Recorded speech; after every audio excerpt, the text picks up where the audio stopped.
I'm Milton, and welcome back to First Callouts. This is a show I run every single week for all you competitors out there. Every Wednesday, I'm telling you how you can get yourself into that iconic first callout. We cover all different types of things on here, and it's just one of the 5 awesome shows I'm running all week, covering all elements of training, nutrition, and everything else. So please make sure you subscribe to the channel, you share the video, and you drop me a comment, give me a thumbs up, let me know what you think about everything, alright? I appreciate it. Thank you for watching. Today what I want to talk about is how to get your feedback, okay? And this is something that's really important. A lot of people neglect to do. A lot of people don't understand how to do it. A lot of people don't even know what I'm even talking about probably as I say that. So today we're going to talk about exactly how you should get your feedback, why you should get your feedback, and what you should do with your feedback, okay? Because it is something that will change the game for you as a competitor, absolutely. And I know there's a lot of myths and everything else out there, so let's dive right on in, okay? So when I'm talking about your feedback, I'm referring to actually getting feedback from the judging panel, okay? So there's an element of this where maybe you haven't competed yet and you're going to be getting feedback from your coach then. So you need some type of feedback as an athlete to know where to head, what you're going to be doing, and for your coach to know where to go and what to program for you, basically, okay? So if you haven't competed yet, and maybe you're just a first timer getting ready, well, you're looking at as many online resources as you can, you know, paying attention to what the big head judges are saying, like Sandy Williamson and stuff like that. And then obviously whatever coach you decide to hire, you're going to want to know what you're doing and why, and getting feedback from them. Hopefully they're continuing to adapt and monitor your program for you. But if you've actually competed now this becomes a blend of coaches' feedback and actual judges' feedback. And you got to get your feedback from the judges when you compete, okay? If you're a TeamFFLEX athlete, it's likely that I did it for you, or one of my other coaches will do it for you, because that's what I believe in. But a lot of coaches don't do it. A lot of coaches don't even care to get it. A lot of coaches are like caught in their own minds, thinking they know the division better than the judges do sometimes. And so it can be extremely at a disadvantage for the athletes to not get the feedback though. So you, as the athlete, need to make sure that in one way or another, whether you have your coach do it, you do get the feedback from your competitions, okay? And you're getting the feedback from the actual judging panel that was there. They took notes down, they saw you on stage, and they're going to tell you now what areas you did good in and what areas you need to improve on. And this is why it becomes a big, important thing for you as a competitor, is because if you plan to continue to compete, if you plan to want to do another show, go to nationals, try to get that pro card, whatever it is, do well at the pro shows, get to Olympia, well, you got to listen to what the judges are telling you, because they're literally going to tell you what they want to see for the division you want to compete in so that you can do your best there. So this is why I say it's crazy that some athletes don't get it. I talk to athletes all the time, you know, they'll do a show and they'll be like, yeah, I won, or yeah, I got last place, and I'll be like, oh, yeah, what was your feedback? Because I am always about, you know, feedback needs to be, whether you're first or you're last, you got to get your feedback because you're moving forward, right? And a lot of people say, oh, no, I didn't get it. My coach said we didn't need it, and we're going to do this, we're going to do that, or I just didn't think it was important. And I'm like, well, shit, that's crazy. You really got to get your feedback as athletes, okay? It's super important. Otherwise, honestly, you're throwing a lot of money and a lot of time into the sport, and if you're not going to bring the look that the judges want to see, you're not going to place. That's just how it works, right? This is bodybuilding in every regard, and you have to fit the qualifications and the criteria of your division if you plan to do well. And so with that, you got to make sure, hey, you know what? You got to do what they want to see. You got to do what the division wants. And if you're not into shaping your body for the criteria, then maybe you shouldn't be competing in that division or competing at all, right? There's nothing wrong with bodybuilding for the sake of the lifestyle and not actually competing. But if you want to compete, then you got to follow the criteria from the divisions, from the judges, okay? So that will literally propel you forward into future shows. It will give you the stuff you need to focus on, how you're going to get better, how you're going to improve, and how you can take your physique to the next level, okay? And so what you got to do is you got to get your actual feedback. You got to request it. Now, here's how you actually can do this. There's a few ways to do this. Sometimes at events, and keep in mind everything I'm saying is a generalized statement. It's going to be very specific to each show and each judging panel and so on and so forth. So hopefully the competition will let you know, or the promoters or whoever's running the show will let you know how to get feedback at the event or at the pre-registration seminar or whatever. You can always ask at check-ins. It's a good thing to do. But basically, in a general sense, some shows you can actually, after the competition, after pre-judging or after finals or whatever, sometimes the judges do hang out and wait around. I know Sandy Williamson does this a lot. I know a lot of the other judges that do a lot of the big shows that I'm at and things like that, where we're sponsoring, whatever, will hang out and they'll wait.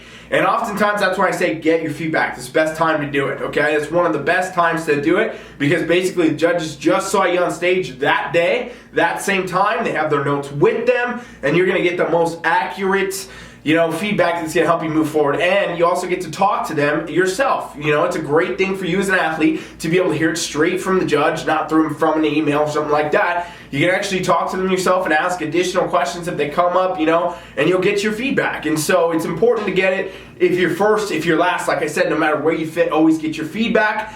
Sometimes you might not be able to do that, though. Sometimes the judges don't wait around. Sometimes they're going to be too busy. They're running the show, they're doing whatever, and you won't be able to actually connect with them at the event, okay? And so what you can do next, here's the second way you can get feedback, is you send an email, okay? So a lot of these judges have their emails out there, so you can specifically request feedback. Sometimes they don't. You can pretty much always go to the show site. So whatever competition you did, you can go to that website, and you can hit the contact form there and say, hey, I'm looking for feedback. And it might not be to the judges that you're emailing, but somebody who's part of that event should be able to direct you. In other words, they'll reply and say, okay, go here and email this person, send this and this. When you do your feedback emailed, okay, very important, you've already waited for the stage shots to come out. The judges will have all their notes. They're going to have all this stuff. They're going to have everything from the shows, but you want to make sure that you have your stage shots there so they can look at it again, kind of connect the image in the mind. You have to remember that these judges, whether you meet them in person or you're emailing for feedback, they are seeing hundreds and hundreds and hundreds and hundreds of athletes all the time at different shows. It's not uncommon that judges are doing weekend after weekend for shows after show. So as time's going on, it becomes harder to recall exactly who is who, where, and what. And, they might have additional stuff. Of course, they're always taking notes for you. They always have that. But they could have additional stuff if, maybe you send them a picture and it jogs memory. But usually you got to send a picture of the front and you got to send a picture of the back, okay? The pose, front pose, back pose. Send that email with the competitor number, with the show they did, with the division they were in, and which class, okay? And if you do those things, that's going to get you a feedback response. I know that a lot of people say they don't get a response from the judges. Well, there's two things that happen with this, I believe, okay? I either believe that athletes do not submit correctly. They don't send in all those things. They're not sending the show, the class, and the division, all that. The number, they're not sending the pictures, and so they're not getting a response because basically it's not even showing up correctly. You're not actually doing your part as the athlete correctly, or the fact that judges are simply so inundated with feedback sometimes, it takes them a while to reply. It doesn't mean they won't reply. It doesn't mean that the reply is going to be in a day either. It might be a week, a couple weeks, a few weeks, because they got shows and feedback after feedback, a lot of travel. I know doing all the travel I do is very sometimes easy to get inundated with too many emails and too many tasks, and then you got to work your way down the list. So if you don't hear back after a significant amount of time, feel free to reach out again, okay? It's not a problem to send another email. Hey, just following up for my feedback, wondering what's going on. Again, I do this stuff all for my athletes, so it's quite a bit easier for them. That's what I believe in. And if you're doing it yourself as an athlete, make sure that you loop your coach into whatever the feedback is. Because once you actually get the feedback, and there's a few ways you can do it, meet at the event or send an email and then just follow up till you get it. And once you have it, now the next step is you got to do this. You got to actually apply it, okay? And so you got to actually bring it into your training. You got to bring it into your nutrition. A lot of times the feedback is not super in-depth. You're not going to get 10 paragraphs from any of these judges out there that are telling you all these different things. They're going to give you probably a few positives, like, hey, yeah, your posing was good, this looked good, what you need to do is this. They're going to give you a few things to improve on, okay? And, that's what you want. You want the feedback that's going to get you to the next level. And so with that, it's very simple to actually take it and put it into a program. I know for sure when I get feedback from Sandy Williamson or somebody else about any of my athletes, what I'm doing is I'm saying, okay, cool. Now I see, oh, she says needs more glute, needs to bring the legs more. Great. Well, I'm taking that now, and I'm going to put that to work in this athlete's program for the next show, the next phase, wherever we're going next, what are we going to do? I want to bring that into play because now I know straight from the judges, straight from the people that are the actual organization of the NPC, they want to see this. And so if we take that and we put it in, that's what we got to do, right? You got to really put it in there and make sure it happens. And so with that, that's important that, you get your feedback actually programmed and in and start doing things to address it. And then also that you shouldn't go back to stage really until you've made these improvements, okay? I know that obviously with the sport and the way it is and how many shows are around the world, like there's going to be different judges and different judges say different things, do different things, they judge differently. That's the way it is. There's a variability, but they all still abide by the standard definitions of each of these divisions. And so if you know basically, okay, I got the feedback, it was this, I'm trying to be a bikini competitor, okay, great, I need more glute roundness, I need more shoulders from the back, whatever it is, cool, I'm gonna bring that in, and boom. Now once you've made the improvements, you can go back to stage and get more feedback, and again, if you place first, you place last, get your feedback, doesn't matter. Always get your feedback, always hear from the judges, always know how you're going to be able to move forward and get better in the sport of bodybuilding if you plan to take this seriously. If you plan to take this seriously and continue to move forward. That's how I came up with seriously right there. But the point is, feedback is the pretty much a number one thing you need to worry about as a competitor as you do shows, okay? It's so important. I make a very adamant point to get feedback from all my competitors. That's what we do on TeamFFLEX. Sometimes they do it too. It's great. Everybody reaches out. It doesn't matter. We want to get the feedback because that's how we're going to get farther. And, bodybuilding, the sport of competing, is very expensive. It's very time consuming. And it's just a waste of your time to do all this stuff if you're not actually getting the feedback from the judges to know how you can advance yourself in the sport itself, okay? So no matter what you do, no matter what class, no matter what show, always get your feedback. Here's a note that you should also take here.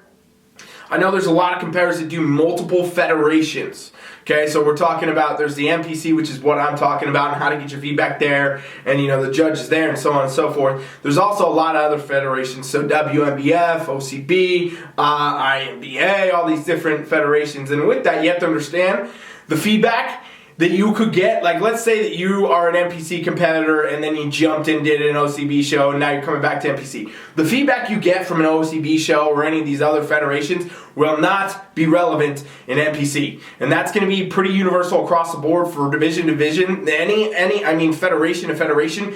Any feedback you get will only be relevant for the federation that you're actually a part of doing at that time. Okay, so whatever show it was, OCB, WMBF, WBFF, any of these things, if you get feedback for any of those, don't think it's going to apply to NPC. Don't think that WBFF feedback is going to apply to OCB. Don't think OCB will apply to WMBF. It's not going to. Whatever feedback you get for whatever show, whatever federation, it is only relevant there. Okay? And so if you want to think that you're going to be able to do all these different shows and get all this feedback, and then somebody's telling you this, somebody's telling you that, yeah, they're going to be conflicting. You're going to go to each one of these shows, if they're different federations, and get very conflicting feedback probably, because each criteria, even though they might say they have bikini and OCB and bikini and NPC and bikini and WBFF, it's all going to be different. Like the criteria that they want, what they want to see, the shape, the size, the image, the proportion, the conditioning, it's all different, and it's all set to their own standards. So please understand that as an athlete, because I know that's a headache, I know that's a frustration, I know that's something that comes up all the time where they're, oh, they told me this here and they told me that there. But wait, those are two different federations, so it's not going to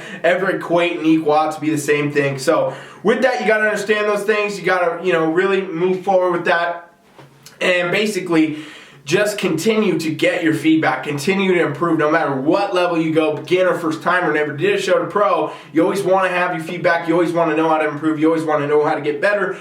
Bodybuilding is a sport that is a lifestyle because you can always do more to improve, both physically and mentally. So thank you for watching First Callouts. I hope you got some out of this today. If you have additional questions about this or you need help, go to TeamFFLEX.com. Subscribe to my emailing list, a free trial of our coaching, and I'll talk with you personally about this and also set you up with some kick-ass sample workouts. Totally free, no reason not to do it if you're a competitor and you want to get better. Alright, thanks for watching. I'll be back tomorrow with Fitness Fire. Please subscribe. Please share. Coach you out.